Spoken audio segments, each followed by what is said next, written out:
O microfone é esse? Ok. Eu tenho até que horas? 15. No máximo, para deixar 15 minutos para o pessoal fazer final. Tá. Alô? Vamos regular o microfone? Veja a altura, som, boa tarde. Tá boa a altura? Tá tranquilo? Chegando para todos aí de forma confortável, né? Nos ouvidos de vocês. Isso é importante. Então, como nossa querida amiga falou, o tema de hoje veio do Evangelho de Mateus. O que sai da boca procede do coração. Antes de começar a falar sobre o tema, eu queria primeiro contextualizar que para que falemos sobre o que sai da boca procede do coração, é importante entendermos que atualmente o coração é tido como a sede consolidadamente pela ciência das emoções. No passado, achava-se que a ciência, estudando o desenvolvimento cerebral, achou que as emoções pudessem estar ligadas ao cérebro.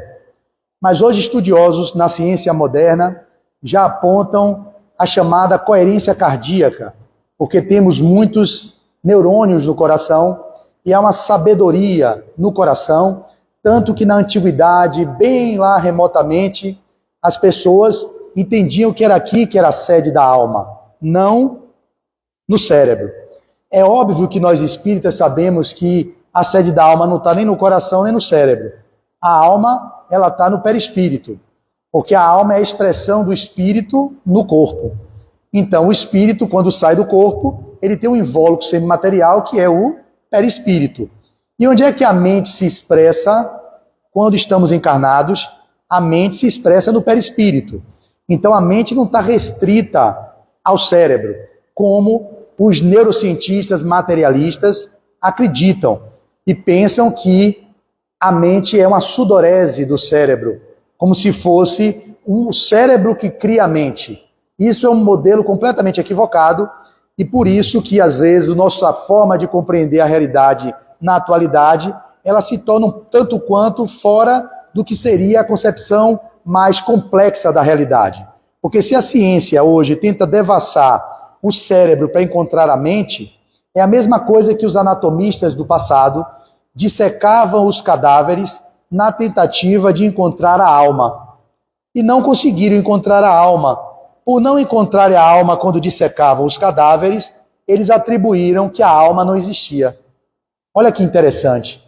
Então, no paradigma material, as pessoas vão querer encontrar algo palpável e que possa ser tocado pelos 5 sentidos.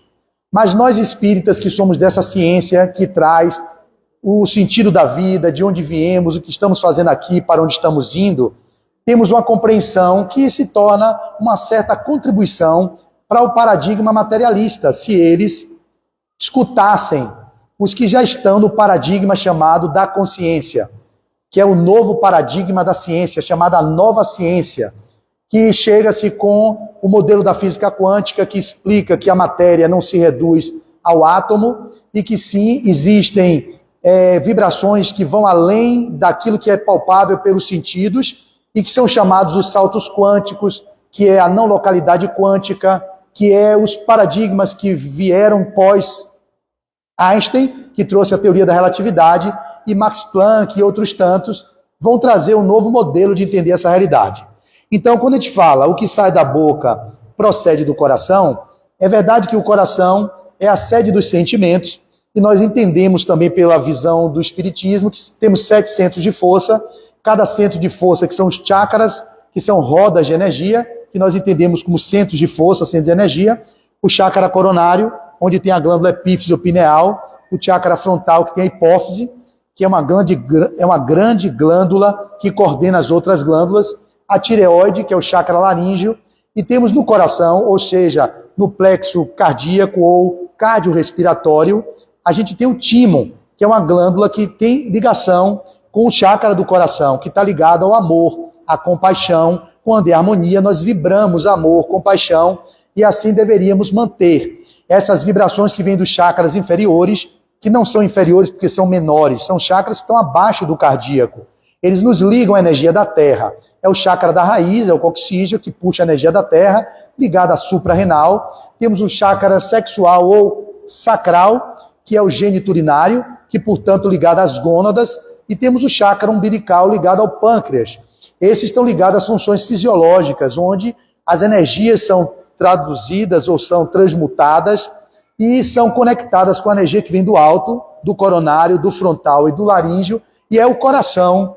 É aqui que é a sede da alma, né, na nossa visão que aprofunda, que é o chakra do sentimento, é o chakra das emoções, que o cérebro decodifica. Ele tem ligações no sistema límbico, a gente sabe, a amígdala cerebral, eles vão entender que lá tem as funções que são chamadas do cérebro do mamífero, que a gente veio do cérebro reptiliano, evoluiu com o cérebro do mamífero, que é o segundo grau da casa mental, e o terceiro, que é o córtex, onde tem a racionalidade, onde esses três níveis se comunicam, e é fato que eu faço aqui de forma didática, que é o cérebro triuno de MacLean, mas eles são intercambiáveis, eles são intercomunicáveis. Então existe uma relação entre eles. Mas existem os estudos modernos que falam que o coração também tem um cérebro no coração. E que aqui, como tem neurônios, que a gente tem as emoções, e quando a gente tem a coerência cardíaca, que é uns estudos que mostram quando vocês estão com a frequência cardíaca em equilíbrio, com o sistema simpático e parasimpático em harmonia, você tem maior saúde emocional, você tem maior equilíbrio, você tem maior capacidade de viver suas emoções com mais tranquilidade. Então, dito isso sobre o coração, a gente vai ver que o trecho de Mateus, que vai falar que o que sai da boca procede do coração, ele vem de uma passagem do Novo Testamento.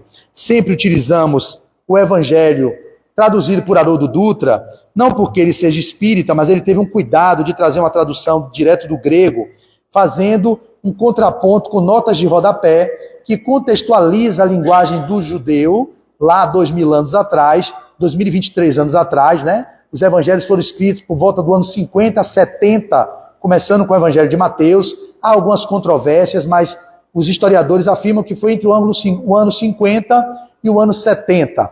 E aí, no evangelho de Haroldo Dutra, traduzido por ele, está aqui esse tópico que foi tirado para o tema de hoje, no capítulo 15 do evangelho de Mateus, que chama-se Tradição dos Fariseus.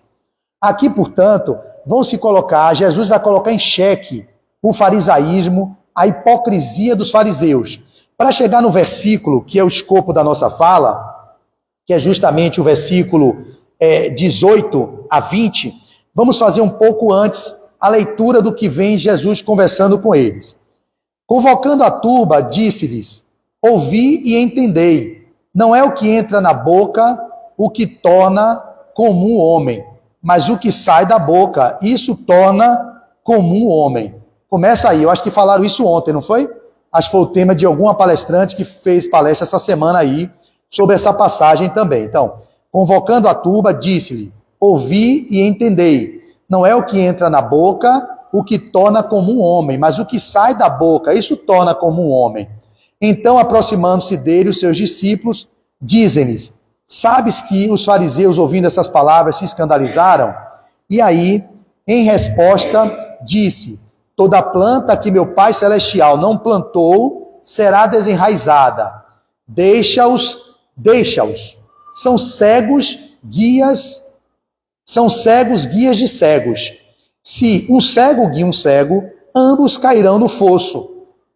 Em resposta, Pedro lhe disse, aí começa a nossa passagem: explica-nos essa parábola. Pediu Pedro, a Jesus que explicasse a parábola. E aí Jesus disse, capítulo 15, versículo 16, ele disse: vós também ainda estáis sem entendimento? Como quem diz assim, não é possível, vocês que convivem comigo tanto tempo, já está comigo aí 3 anos nesse périplo que eu tenho feito para divulgar a boa nova, e você ainda não tem entendimento sobre essa passagem, sobre essa fala? E aí Jesus continua: não compreendeis que tudo que entra na boca vai para o ventre e é expelido na latrina? Jesus dá essa resposta. Então, não compreendeis que tudo que entra na boca vai para o ventre e é expelido na latrina? Por que isso está se dando? É porque Jesus sentou na mesa com os fariseus e não lavou a mão. E eles tinham os hábitos das exterioridades, que a gente fala dos sepulcros caiados, brancos por fora, mas podres por dentro. E naquele momento que Jesus senta e não lava a mão, obviamente ele fala assim, você está contrariando aqueles ensinamentos judaicos, e aí Jesus traz essa máxima para mostrar que o que vale não é o que entra pela boca, e sim o que sai do coração. E aí vem o trecho da nossa fala de hoje. Não compreendeis que tudo que entra na boca vai para o ventre e é expelido na latrina? 15:18, que é o nosso. Mas o que sai da boca procede do coração, e isso torna comum o homem. Olha que coisa interessante. Mas o que sai da boca procede do coração, e isso torna comum o homem. E ele continua no 19, para fechar os 2 versículos últimos. Pois do coração saem desígnios maus, homicídios, adultérios, fornicações, roubos, falsos testemunhos e blasfêmias. Estas coisas é que tornam comum o homem, mas comer sem lavar as mãos não torna o homem comum. Que coisa interessante, né? Como Jesus tem uma linguagem alegórica, como uma linguagem sob a forma de parábolas, ela traz várias interpretações que os fariseus faziam determinadas leituras do que o Cristo dizia, e ali contrariava os interesses farisaicos, porque batia de frente com o sistema do que eles queriam impor, que era verdadeiramente os hipócritas, né? Que hoje em dia muitos de nós, eu mesmo em alguns momentos, me torno hipócrita quando eu professo coisas das quais eu não vivo. E eu digo isso abertamente, porque isso é um trabalho que eu tenho feito de autoconhecimento para tentar tornar coerente tudo aquilo que eu digo, com aquilo que eu penso, com aquilo que eu faço. Esse é o caminho de todos nós nesse aprimoramento que nós estamos trilhando para rumarmos para a perfeição, ou a nossa autodesignação, a nossa autodeterminação, ou a nossa bem-aventurança. Então isso é que fique claro para vocês. Jesus, portanto, trazia isso como um grande ensinamento, que o que vale mais é o que sai da nossa boca do que o que entra dentro, o que entra pela boca. Porque o que entra pela boca vai para o estômago, vai ser digerido e vai sair na latrina, como fezes. Mas o que é que vocês estão proferindo? E isso é o que importa a Jesus. Porque aquilo que vocês falam é que tornam vocês comuns. Dentro daquilo que vocês professam, fala do que vocês verdadeiramente trazem no coração. O que está no coração é o que sai pela boca. E aí, tem uma historinha para também ilustrar isso. A gente vai fazer algumas histórias, algumas parábolas. Vou trazer aqui uma passagem do profeta falando sobre as palavras, porque o contexto da nossa fala de hoje é mais pautado na fala. E é o que eu uso mais como orador, como expositor espírita, há 13 anos nesse trabalho. Eu vejo o quanto eu tenho falado de coisas que me trazem constrangimento, porque eu não consigo viver no meu cotidiano. Isso gera constrangimento. Obviamente que quando não gera constrangimento é que deve ter algum problema. Para mim tem sido constrangedor. Às vezes os temas são chegados às nossas mãos como inspirações dos benfeitores que inspiram as pessoas que nos convidam a falar de determinadas temáticas. Porque aquelas temáticas talvez falem muito ao nosso coração e da necessidade que eu talvez tenha de estudar o tema, como eu fiz. Eu li o Livro dos Espíritos, eu li o Evangelho, eu li aqui o Profeta, eu li várias obras para tentar entender o que queria dizer Jesus nessa sua passagem pelo olhar de outros autores. E é verdade que em Joana de Ângeles, ela vai dizer assim: a saúde integral é o resultado de uma consciência sem culpa, de um coração dulcificado e de um comportamento equilibrado. Então, para que tenhamos uma saúde integral, de fato, é preciso que tenhamos uma consciência que não tem culpa, o complexo da culpa que atormenta todos nós. E quando eu digo a vocês que eu falo sobre temas que às vezes eu não consigo viver e que eu não consigo estar coerente com aquilo que eu digo, isso gera uma culpa que não deve se estruturar e nem se aprofundar a ponto de me gerar um tipo de remorso, que vai gerar depressão, vai gerar distúrbios psicoemocionais e que pode gerar adoecimento grave. A culpa no nível periférico é aquele lugar que deveria ser substituído pela responsabilidade ou pelo arrependimento de caminharmos de um jeito que não seria o ideal, que gostaríamos de caminhar, mas é o que tem para hoje.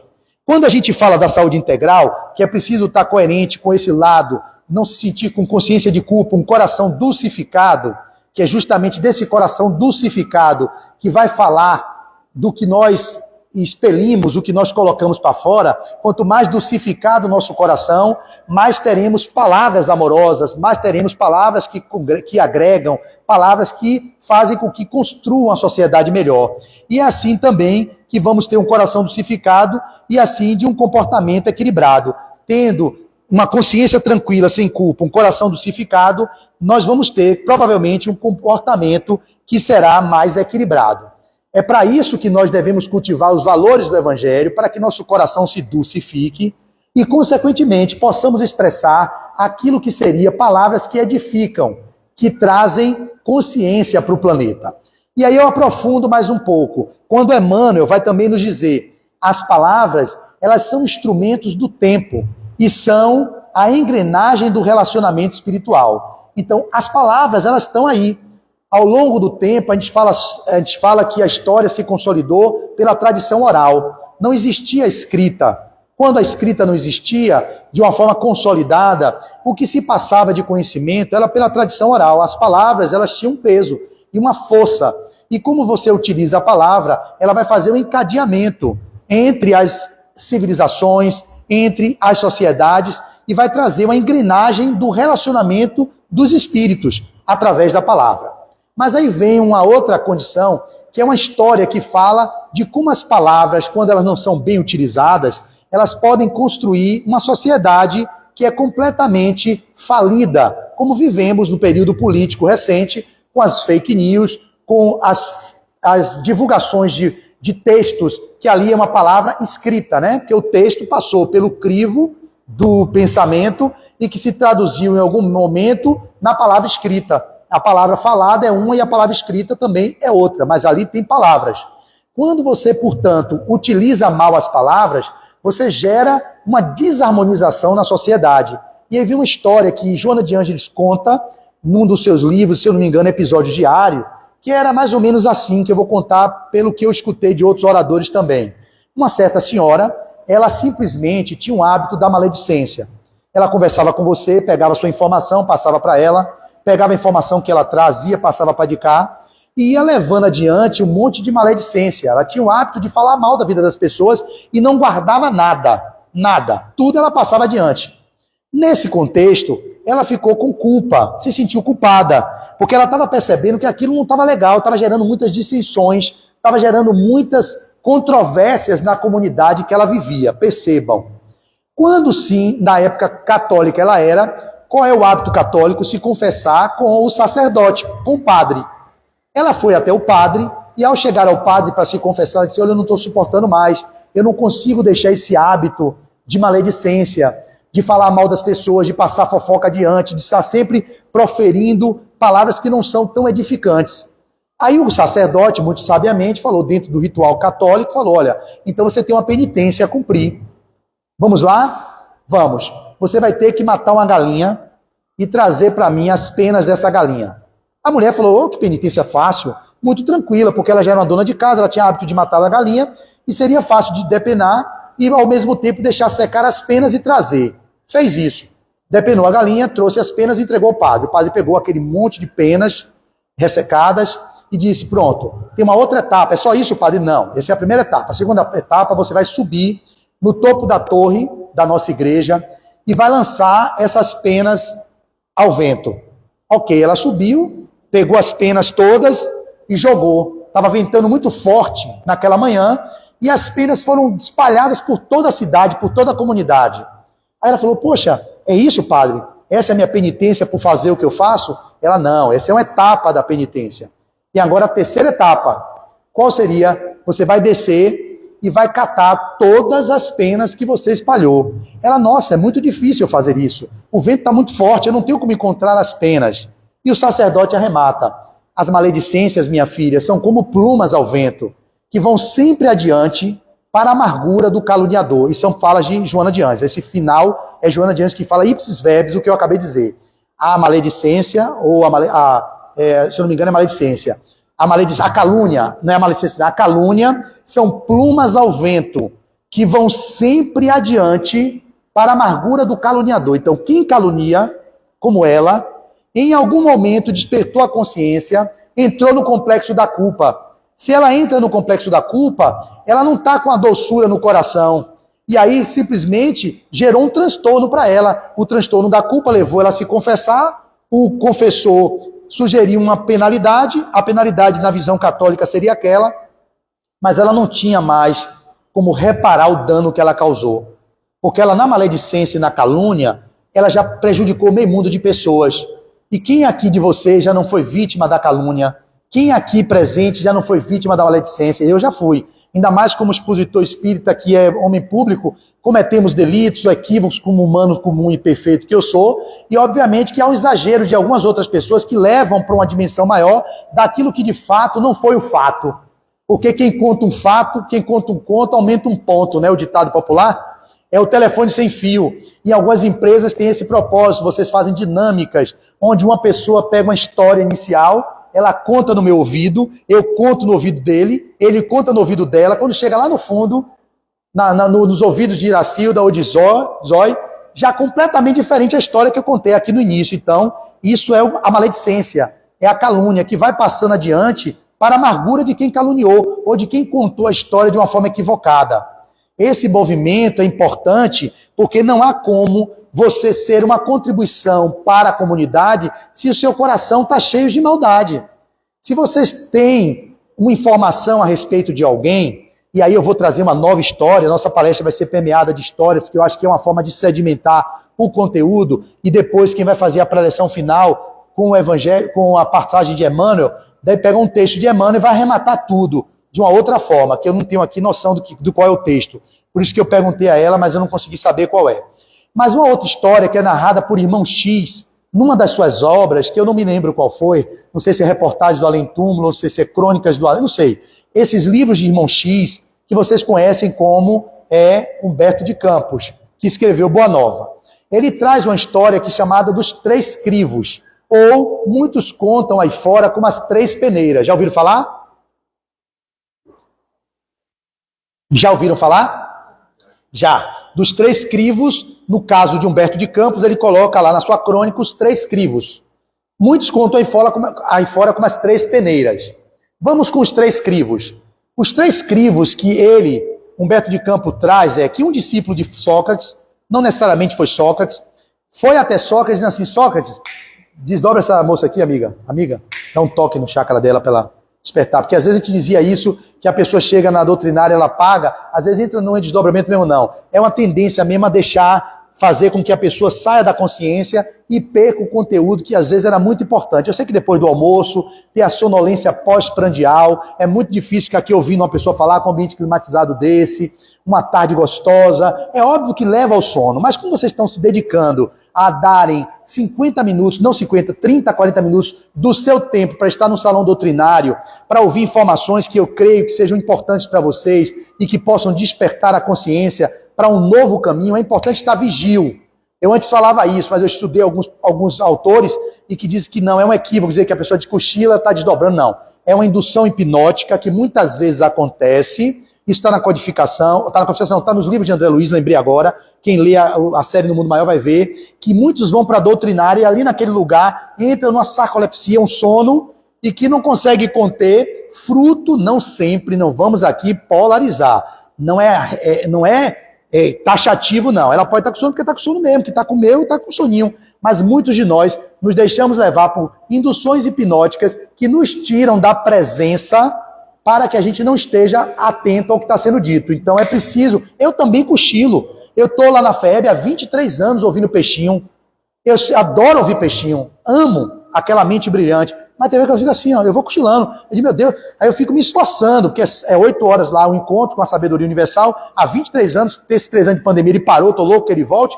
Mas eu me vi várias vezes cochilando. Eu adoro ouvir Divaldo. Amo Divaldo, é um orador para mim. Eu vou para a mansão, passo meu dia inteiro pensando, chego na mansão, bate um sonho de não, peraí. Aí eu levanto, eu dou umas ancoradas, porque a tendência é mentira. Eu digo, o dia inteiro para vir para uma doutrinária de 50 mil, vou dormir? Não, então tenha uma atenção a isso. Eu faço um chamado para todos vocês a partir de hoje. Estejam vigilantes. É um tempo de dedicação. Percebam vocês, dorme quando está vendo novela é raro. Quando está vendo uma fofoca, uma notícia é raro.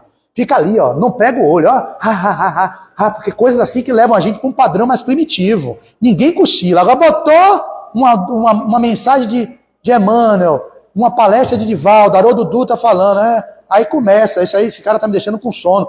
Às vezes é essa monotonia de uma indução hipnótica que vocês mesmos sabotam o processo de mergulho no que deveria ser o essencial. Então, estarem vigilantes a isso não é sobre vocês, é sobre mim também. Então, peguei só você, irmã, que ninguém está vendo aqui, só eu, mas tem outros também que estão cochilando aqui, então é normal. Então, faz parte da gente. Então, estejam, quando sentir o sono, bate o pé no chão, ó, dá uma pisada assim, que isso é trabalho de grounding, que eu trabalho com terapias corporais. Então, você dá uma ancorada no chão e se ancora e vem para aqui, ó, para os chakras de baixo, para não dispersar. Então, voltando para os 3 crivos, Sócrates, portanto, foi procurado pelo seu discípulo. E ao discípulo chegar até ele e falou assim, poxa, mestre, eu queria lhe contar uma história, uma coisa que aconteceu. Aí Sócrates parou, peraí.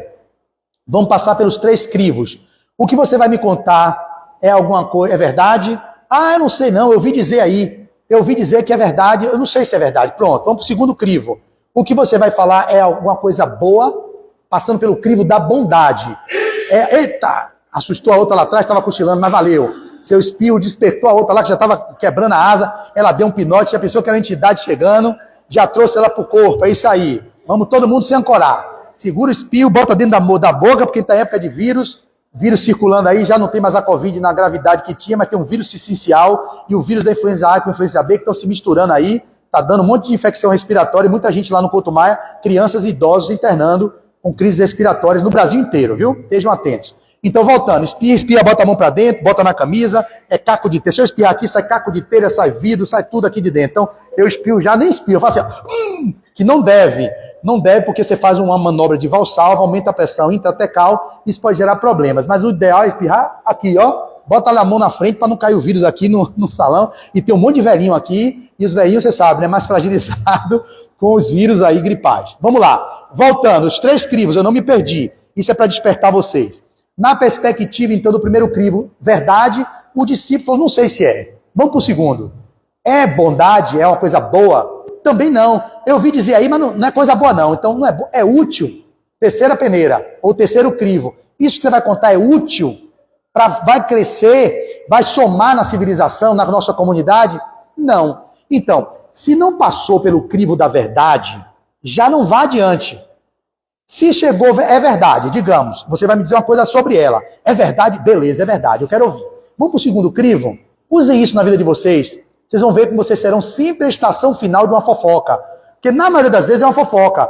É algo que vem sendo dito, propagado, por um coração que é maledicente. Às vezes é um coração que está empedernido nos vícios, nas viciações das inabilidades morais. E você vai ser uma estação de depósito de informações desnecessárias para o crescimento da civilização.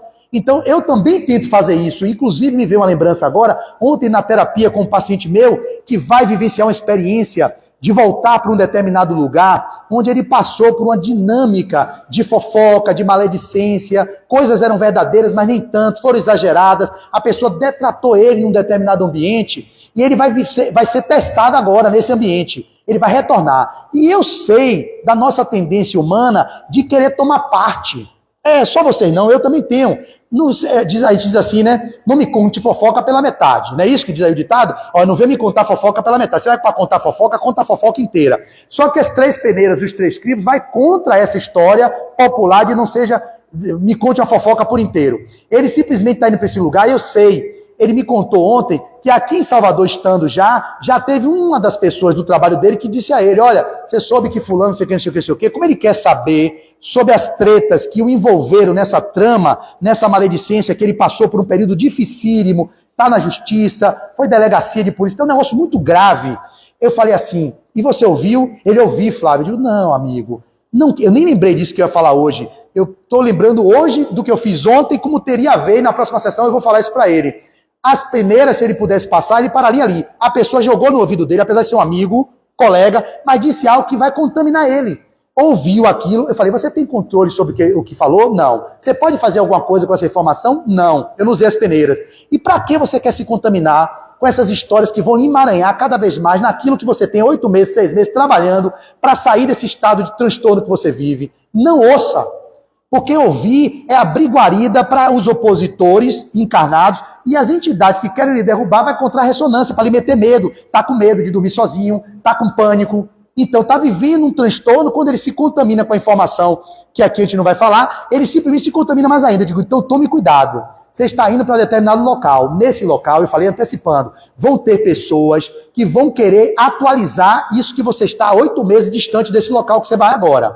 Vai chegar um monte de pessoas que são suas possíveis amizades, vai assim, pô, você soube fulano, o que aconteceu, ela disse isso para isso e disse para aquilo. Não queira ouvir. Eu sei que você não busca. Ele falava, eu não busco. Eu digo, eu sei. Mas a gente tem um malveso de quando chega, você aceita. Não acolha. Diga assim, olha, eu prefiro não saber não. Já foi tanto perrengue. Ou use as peneiras. O que você vai me falar é verdade? Olha aí, vou dizer isso para ele. É verdade, eu sei que é verdade. Beleza. O que você vai me falar é bondade? É uma coisa boa? Não. Não é coisa boa, não. Então pare por aí. Mas digamos que seja coisa boa. É coisa boa sim, fulano. É útil? Ah, não vai ser tão útil não. Então pare por aí. Se é verdade, se é bom e se é útil, passe adiante. Mas se não é verdade, não é bom e não é útil, seja a estação final de uma fofoca.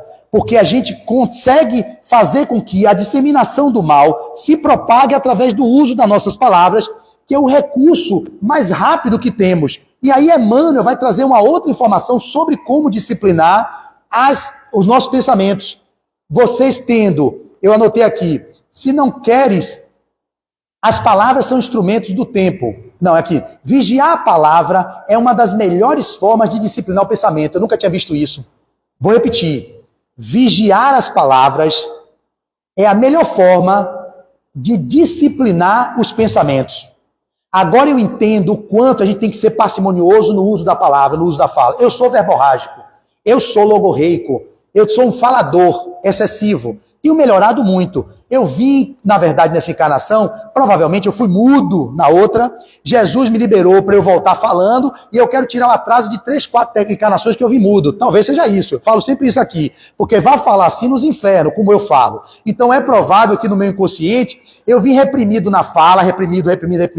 E aí soltei o verbo, a língua para falar feito um condenado, né? Diz Divaldo Franco que baiano fala como que ele também fala nas palestras dele. Mas ele fala nos momentos oportunos, na tribuna espírita, como eu estou aqui agora. É o momento de falar, mas não é ficar falando o tempo todo, falando pelos cotovelos. Eu tenho me educado e verdadeiramente percebo. Mas com essa passagem de Emmanuel, eu vou refletir mais ainda. Vigiar a palavra é uma das melhores formas de disciplinar o pensamento. Quanto mais você vigia o que sai de sua boca, você está conseguindo disciplinar o pensamento. Por quê? Quando vem para a boca, passou por onde?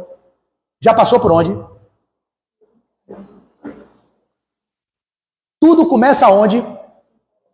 Tudo começa no pensamento. Então, se você consegue vigiar a palavra, você está disciplinando o pensamento. Por quê? As coisas começam aqui, ó. Pô, fala mal dela, olha o que esse fulano está fazendo, olha o que esse cano está fazendo, vamos detonar todo mundo. Aí, se você vigia o que você vai falar, você está automaticamente disciplinando o seu pensamento a não ficar se contaminando com um bocado de coisa e morrer lá, porque o pensamento, ele irradia, forma esse pensamento. Nós sabemos que tem frequências, mas quando você materializa com a fala, além de você moldar, eu estou aqui em silêncio, pensando negativamente sobre vocês, eu estou emitindo ondas vibratórias, obviamente, e são fruto do que eu estou alimentando no meu coração. Eu só falo do que está cheio no meu coração. Então, mesmo que eu não fale, eu emito ondas. Mas quando eu emito essas ondas e automaticamente eu materializo isso com a fala, eu estou dando mais peso àquele conteúdo que poderia ser domado, disciplinado na fonte, dentro do meu próprio pensamento. Já teve um resíduo, tem uma sequela, que eu já emiti quando eu vibrei desamor para as pessoas.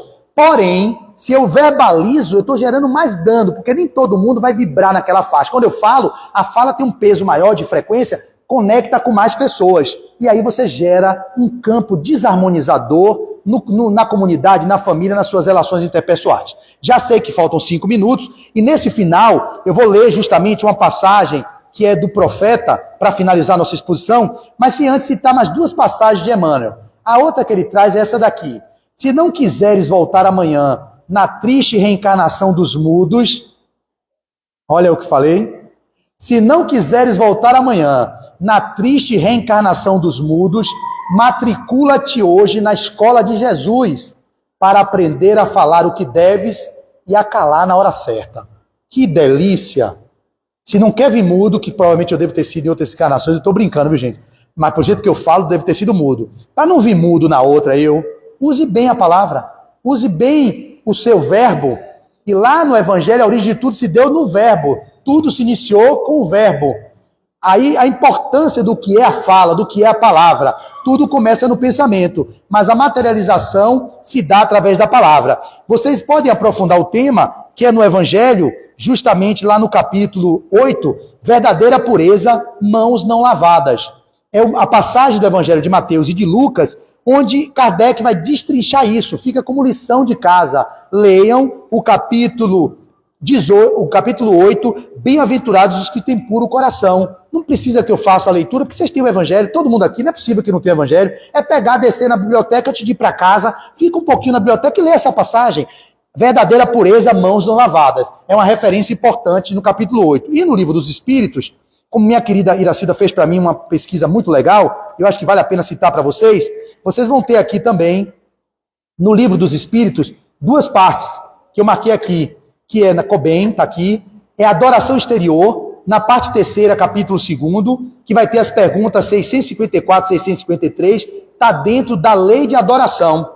Vão lá e deem uma lida nessas questões do Livro dos Espíritos, onde Kardec vai aprofundar muito mais a questão do que é aquilo que tem preferência pelos que adoram desta ou daquela maneira, não importa. Ele vai dizer, declaro-vos que somente nos lábios e não na alma tem religião aquele que professa adorar o Cristo, mas que é orgulhoso, invejoso e cioso, duro e implacável para com outrem, ou ambicioso dos bens deste mundo. Ele vai aprofundar o tema. Está aqui duas referências, e eu finalizo a nossa exposição, que vai ter continuidade com a nossa querida, com essa mensagem de Khalil Gibran, do grande livro dele, O Profeta, que eu recomendo que vocês leiam, que é uma obra-prima, e não é à toa que foi publicado pela Martin Claret, que ela publica com Roberto Roden, um dos grandes diretores, as obras-primas de cada autor. E essa daqui é uma obra-prima que tem que ser lida e relida quantas vezes vocês acharem necessárias. Finalizo então com essa mensagem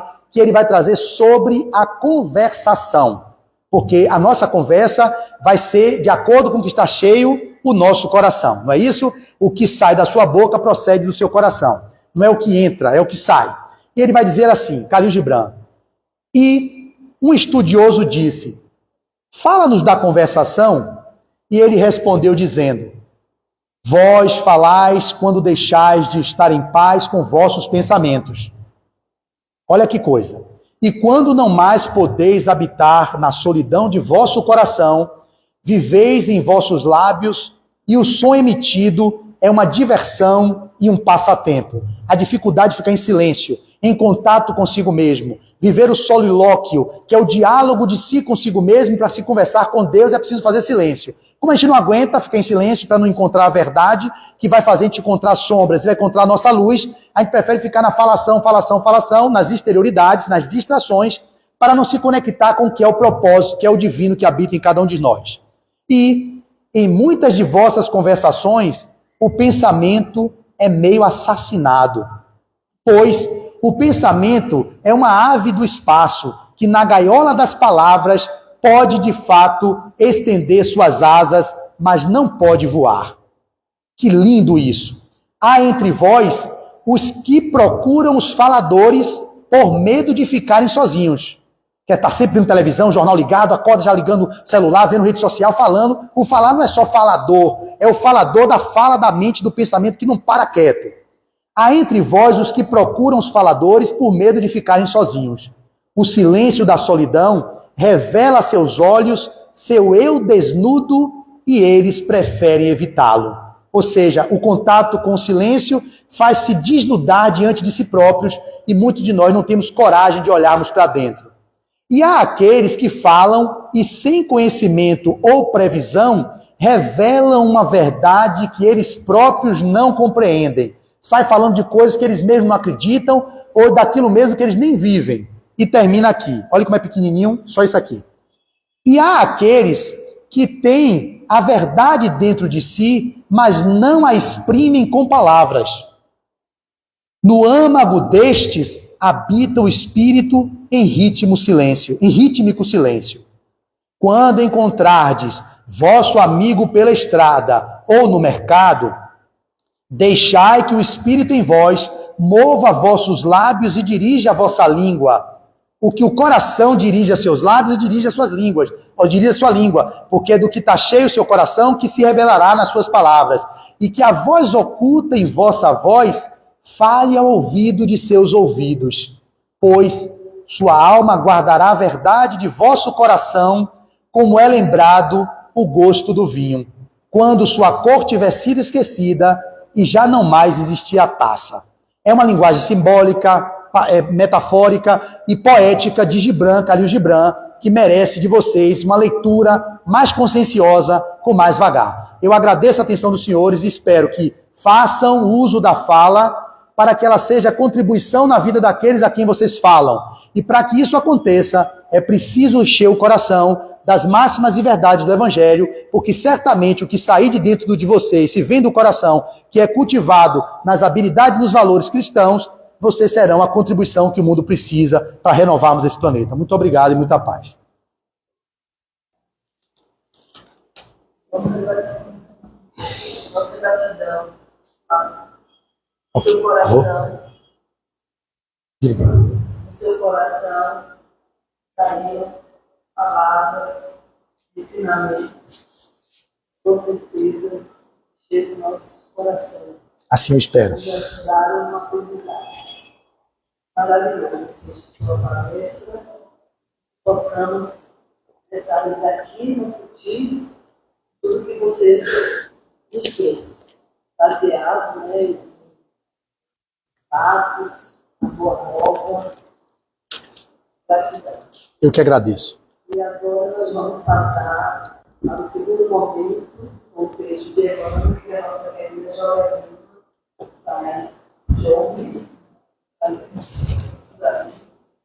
vai passar para vocês também, no nosso Mundial do Brasil.